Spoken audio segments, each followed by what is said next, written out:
10 Best Tourist Spot sa Surigao del Sur. Ang Surigao del Sur ay isang rehiyon sa Pilipinas na kilala para sa kanyang misteryoso ngunit nakamamanghang mga atraksyong panturista. Ito ay bahagi ng Caraga Region ng Mindanao, kung saan ang Tandag City ang kabisera nito. Maaaring narinig mo na ang ilan sa mga kilalang atraksyong panturista ng Surigao del Sur, tulad ng kaakit-akit na ilog o ang nakamamanghang talon. Ang Surigao del Sur ay talagang biniyayaan ng magagandang lugar upang bisitahin. Ang mga magagandang isla nito, na nakaharap sa karagatang Pasipiko, ay perpekto para sa island hopping. Maaaring maging kapaki-pakinabang ang listahang ito kung gusto mong malaman kung ano ang pinakasikat na mga atraksyong panturista sa Surigao del Sur at ibahagi ito sa iba. 10 Best Tourist Spot sa Surigao del Sur, Isla ng Cabgan. Ang Cabgan Island ay isang magandang destinasyon ng turista sa Surigao del Sur na may mahabang kahabaan ng White Sand Beach. Ito ay isang isla na may magandang scheme ng kulay, isang puting buhangin na dalampasigan, isang berdeng isla na may iba't ibang halaman, at isang malabughaw na dagat. Ang Cabgan Island ay isang magandang lugar para magkampo, lumangoy, at magkayak. Ang Cabgan Island ay humigit kumulang 20 minutong biyahe sa bangka mula sa Surigao del Sur Municipality ng Borobo. Isla ng Cantilan. Ang Cantilan Islands ay binubuo ng 4 na magagandang isla na may iba't ibang mga ari-arian. Kilala ang Huyamaw Island sa mga puting buhangin na dalampasigan at malalagang halaman. Karamihan sa mga tao ay naniniwala na ang islang ito ang pinakakinatawan ng Cantilan. Ang Ayoque Island ay isang undeveloped island sa Cantilan na mainam para sa surfing dahil sa malalaking alon nito, kahit ang mga bata ay nakakapag-surf dito. Ang Bills Sanctuary, na kilala rin bilang Inijakan, ay isang pribadong isla na magandang lugar para matuto tungkol sa marine biodiversity at kayaking. Isla Encantada. Ang isla ay tila isang tumpak na tumpok ng mga patag na bato na may puting rest house sa itaas na nag-aalok ng nakamamanghang 360 degree na tanawin ng beach. Talon ng Magkawas. Ang Magkawas Falls ay isang lihim na atraksyong panturista sa Surigao del Sur, na nakatago mula sa pangunahing kalsada sa Lanuza Jungle. Ito ay isang kahangahangang talon na napapalibutan ng mga endemic flora at fauna, pati na rin ang maraming uri ng berdeng puno. May kasama itong natural na plunge pool na maaaring mas malalim sa 7 talampakan at humigit kumulang 40 talampakan ang taas na may malamig at malinaw na kaaya-ayang tubig. Matatagpuan ang Magkawas Falls sa Lanuza, Surigao del Sur, at ilang hakbang lamang mula sa Lanuza Marine Park at Sanctuary. Ang Marine Park at Sanctuary ng Lanuza. Ang Lanuza Marine Park and Sanctuary ay isang 111 ektaryang marine protected area na nagsisilbing tahanan ng iba't ibang hayop sa tubig, kabilang ang kilalang pawikan. Matatagpuan dito ang Sanctuary Cafe, kung saan maaari kang magpahinga at kumain ng mainit at malamig na mga concoction pati na rin ang mga katutubong bagay. Ang Sitio Cagmano, Sibahay, Lanuza, Surigao del Sur ay tahanan ng Lanuza Marine Park at Sanctuary.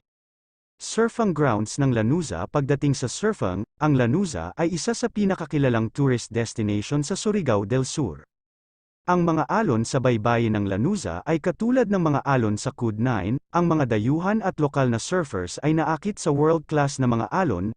Ang mga buwan ng Nobyembre hanggang Marso ay mainam para sa pagbisita sa Lanuza dahil ang malalaking alon ay patuloy na kumikilos, mula sa reef breaks, mga alon na humahampas sa coral reef o rock seabed, hanggang sa beach breaks, mayroon itong lahat, mga alon na humahampas sa buhangin sa ilalim ng beach. Dalampasigan ng Caguait. Ang Caguait Beach ay isang napakagandang beach sa probinsya na may pangalang hangos sa lokal na terminong Mura o Guwait. Ito ay isang mahabang kahabaan ng pinong buhangin na dalampasigan sa hugis ng isang sea. Ang buhangin sa dalampasigan ay hindi partikular na puti, ngunit ito ay malambot at nakakaaliw sa paa. Ang dalampasigan ay pinaganda ng pagkakaroon ng mga berdeng puno at puno ng niyog. Tinutukoy ito ng maraming tao bilang Little Boracay of Caraga, at minsang inihambing ito ng sikat na flyer na si Charles Lindbergh sa Waikiki Beach sa Hawaii, USA. Britannia Islands Group. Ang Britannia Islands, na kilala rin bilang Britannia Group of Islands, ay isang grupo ng 24 na magagandang isla na isa sa pinakasikat na destinasyon ng mga turista sa Surigao del Sur para sa island hopping. Ang mga islang ito ay kilala sa kanilang magagandang tubig at malinis na puting buhangin na dalampasigan. Ang Hagonoy Island, Naked Island, Buslan Island, at Hiyor-Hiyoran Island ay ang pinakasikat sa 24 na isla. Talon ng Tinoy An, ang Tinoy An Falls ay isang nakamamanghang tourist attraction sa lalawigan. Ito ay itinuturing na pinaka-nakamamanghang multi-tier na talon sa Pilipinas. Ang malakuti ng mga alon na dumadaloy ay sulit na kunan ng larawan, mayroong 3 antas dito. Ang ikalawang palapag ay ang pinakamataas at pinakamalawak, at paboritong lugar ng karamihan sa mga turista. Maaaring gumamit ng bolsa ng kawayan upang makalapit sa bumabagsak na tubig. Isang bahaghari ang makikita sa lugar mula 9 a.m. hanggang 11 a.m. Lasuitan Lagoon and Falls. Ang Lasuitan Falls and Lagoon ay isa sa mga pinaka-nakakaintriga na waterfalls at lagoon sa Pilipinas. Isa ito sa mga pinaka-natatanging atraksyong panturista ng Surigao del Sur. Hindi ito ang iyong karaniwang talon. Dahil ito ay pinakain ng karagatan kaysa sa kagubatan o kabundukan, isa itong waterfall effect na nilikha ng mga alon mula sa karagatang Pasipiko na hinaharangan ng isang 20-foot black limestone barrier. Ang bawat splash ay walang alinlangan na kamangha-manghang, pagkatapos ay ibubuhos ito sa pangunahing palanggana at matapon.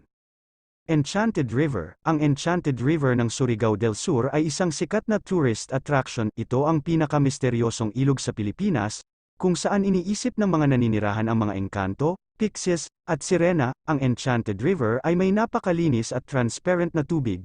Lumilitaw na lumulutang sa langit ang mga lumalangoy sa ilog dahil napakalinaw ng tubig. Ano ang pinakamagandang atraksyon na gusto mong bisitahin sa Surigao del Sur, Pilipinas? Ang pagpili sa Surigao del Sur bilang iyong sariling pakikipagsapalaran ay magiging isang panghabambuhay na pakikipagsapalaran. Sinusubok nito ang iyong mga limitasyon at pinupukaw ang pagkamalikhain. Maging mabigani at sumabay sa agos sa alinman sa 10 itinatampok na destinasyong ito. Kung nagustuhan mo ang video na ito, ipaalam sa akin, mag-iwan lang ng komento.